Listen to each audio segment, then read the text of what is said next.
Coffee Time Again, the conservative podcast that exposes the truth.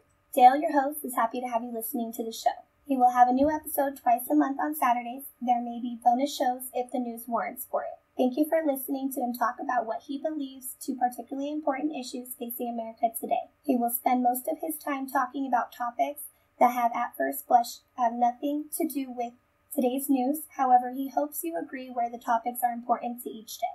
You can voice your disagreements or agreements on his comment section at the show's website, https://coffee-time-again.com, or email him at host@coffee-time-again.com. He does not do Twitter, so do not bother looking for him. Please keep your comments clean. He will have to remove all vulgar, name-calling, racist, hate comments, etc.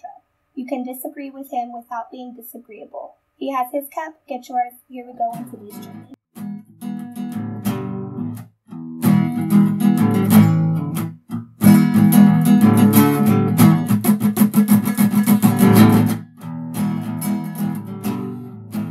Hello, this is Coffee Time Again, exposing the truth. Welcome to the fifth of 5 shows on the Bill of Rights, also known as the first 10 amendments to the Constitution. This is Dale, and I will cover the 7th through the 10th amendments in this show, the last of them. The Bill of Rights is for the protection of the people, not the government. James Madison wrote the amendments, which were specific prohibitions on governmental power in response to calls from several states for greater constitutional protection for individual liberties. Anti-Federalists held that the Bill of Rights was necessary to safeguard individual liberty. The Bill of Rights is negative rights, things the government cannot do unless there's a a constitutional amendment passed to change them. I can see this happening with a socialist government in office of President Biden and Vice President Harris. The real fear for me is that Biden will die or otherwise be removed from office, leaving Harris in the Oval Office. Then all 10 amendments are in for a rough ride, as well as the entire Constitution and our whole country. But let's get started on them. Let's do the 7th Amendment to begin with.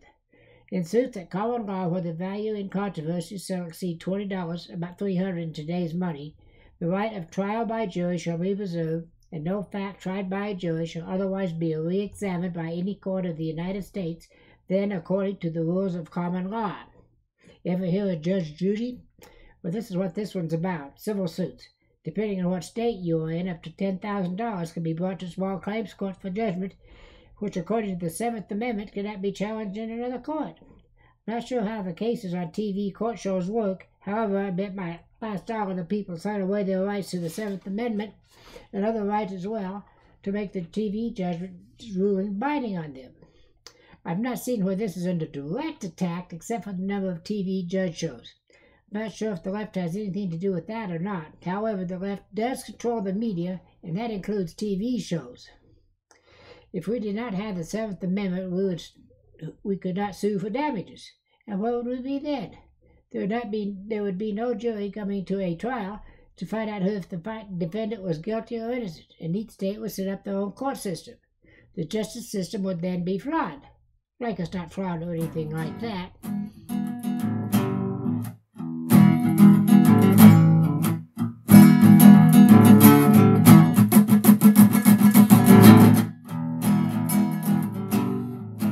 The 8th Amendment. Excessive bail shall not be required nor excessive fines imposed, nor cruel and unusual punishment inflicted. This is a hard one to talk about. What is excessive bail? We see and hear of some criminals having millions of dollars of bails for their crimes. The 8th Amendment assures that bail cannot be excessive at an amount so high that it would be impossible for all but the richest defendants to pay it. The 8th Amendment, however, does not guarantee an absolute right to be released on bail before trial. The U.S. Supreme Court has identified circumstances when a court may refuse bail entirely, such as when the defendant shows a significant risk of running away or poses a considerable danger to the community. And that's from the Annenberg classroom. So, is $1 million bail for a child rapist excessive? Yes, the crime is the worst case. It's horrendous. It's awful. It's terrible. However, in America, we are presumed innocent until proven guilty. The person arrested may well be guilty. However, I believe the accused has a right to reasonable bail. I admit that when I see cases of serial rapists getting caught and have $1 million bails, my first thought is great. He will not harm another person. However, I am wrong. The bill is too high for the common person to raise and pay. And since we do not have speedy trials anymore, how can they be in jail for years before any trial? This is cruel and unusual punishment. So all parts of the Eighth Amendment are violated. There are some who need to stay in jail until our trial. However, it is up to a judge to say if someone is in extreme danger to the rest of society. In some cases, high bail or no bail is warranted. The left wants to do with bail altogether. This is not a violation of the Eighth Amendment. However, it is a danger to the public. No bail means a lot of those arrested will get out of jail, disappear, only to be arrested again for another crime, set free again, talk about a revolving door, and then some who get out might be extremely dangerous to the public. So again, I think they are wrong. Plus, eliminating the bail system would end an entire sector of business and put thousands out of work.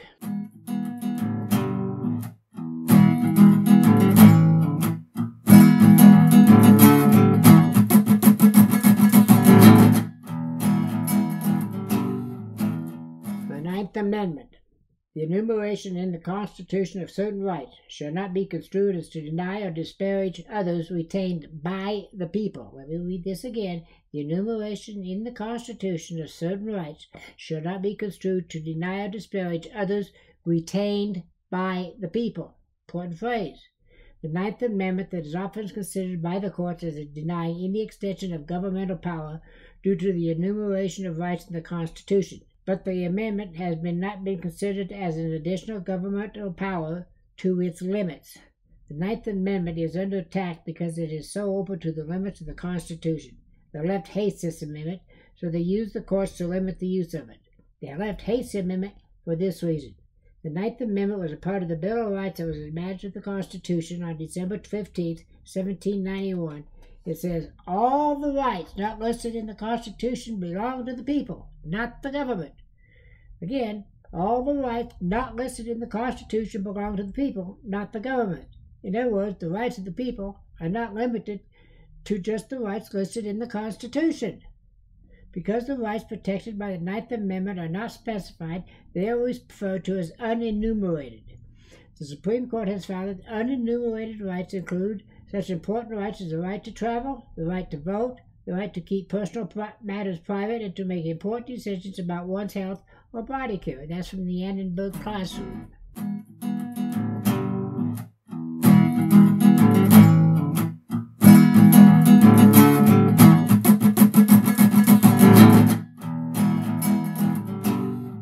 Tenth Amendment.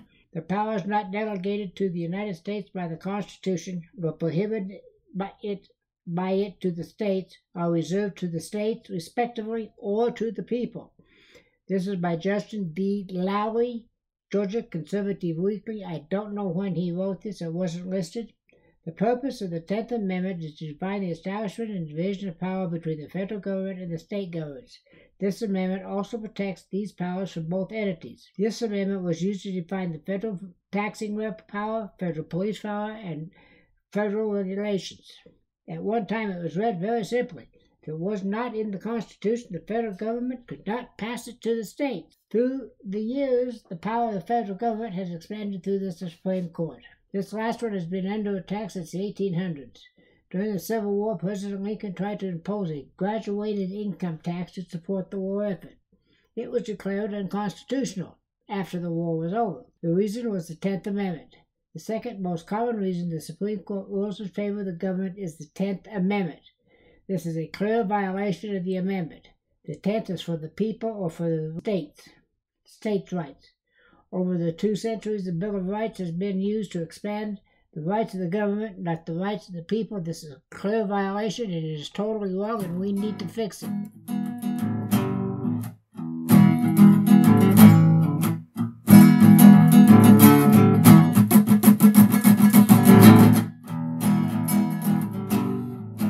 Epilogue.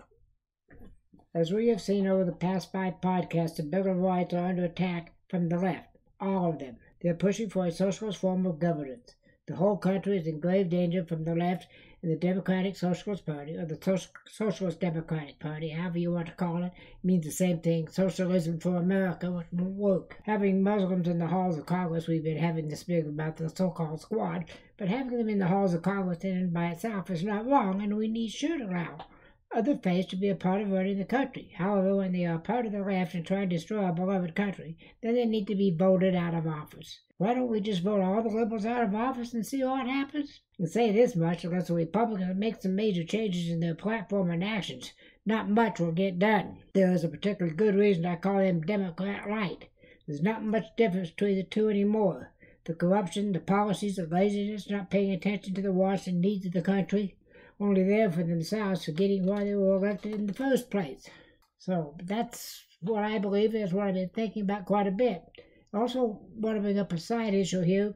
We need to have an Article 5 convention, also known as a Convention of States. I've spoken about this several times over the course of these podcasts and will continue to do so.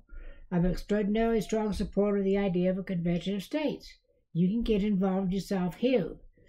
www.conventionofstates.com. And I strongly encourage you to at least check out the website. A part of the Convention of States agenda is term limits and a balanced budget amendment, as well as other items. And on that balanced budget, I believe it says if the Congress doesn't balance the budget, they don't get paid. So I think that's a great idea. But go to their website, see what's going on, decide for yourself. I hope you decide to join and become a member and help support Convention of States or an Article 5 convention.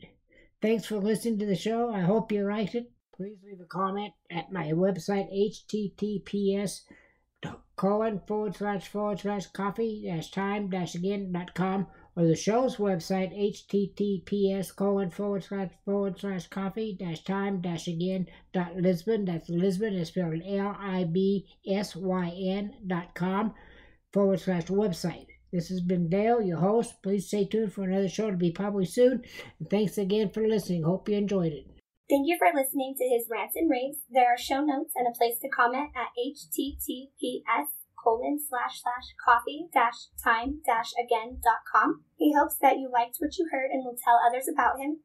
Dale is attempting to get a following that both agrees and disagrees with him. He does not want a yes man. If you disagree, wonderful. Dale is happy to have you here as a part of the Coffee Time Again team. He does not want to talk about the news of the day. He is attempting to give a history lesson that is just as important about what is going on as the headlines of the day.